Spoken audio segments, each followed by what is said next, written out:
All right, to the latest on the anti-ICE protests nationwide. There were some arrests last night in Los Angeles, but it was a much calmer scene thanks to a citywide curfew. Protests have also erupted in other cities like New York City and Tucson, Arizona. Some state leaders are also bracing for demonstrations stretching into the weekend. In Texas, Republican Governor Greg Abbott says National Guard troops will be deployed to locations across the state to ensure peace and order. A big reason for the protests are scenes like this in Nebraska. U.S. Immigration and Customs Enforcement agents raided a meatpacking plant in Omaha this week, and CBS News correspondent Ian Lee is in Omaha, Nebraska, with more on that. Ian, good to see you. What is the nature of these ICE operations?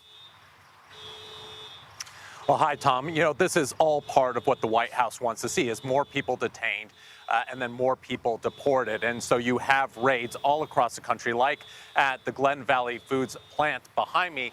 What we're told is around 9:30 in the morning, when they were having their morning meeting, ICE agents surrounded the plant.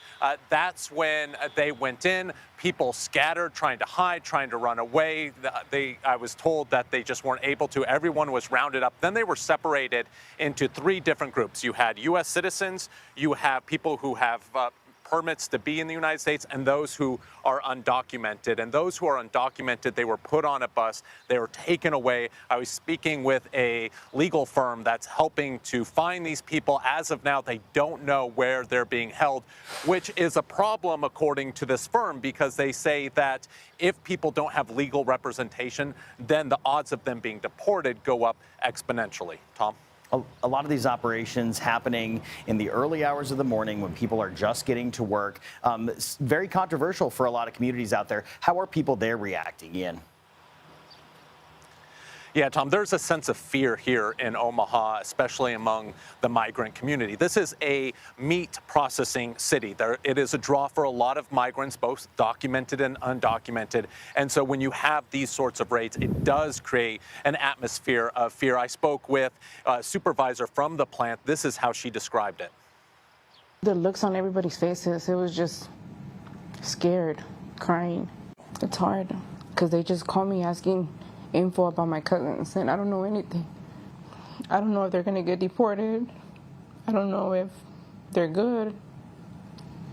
I just don't know anything.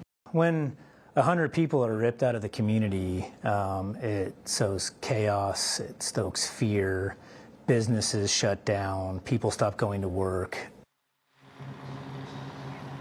So yeah, Tom, there's a lot of uncertainty right now, and people are staying home, they're staying away from their businesses, and that is going to create a problem in a community like this. Ian Lee reporting for us on the ground in Omaha, Nebraska. Ian, thank you.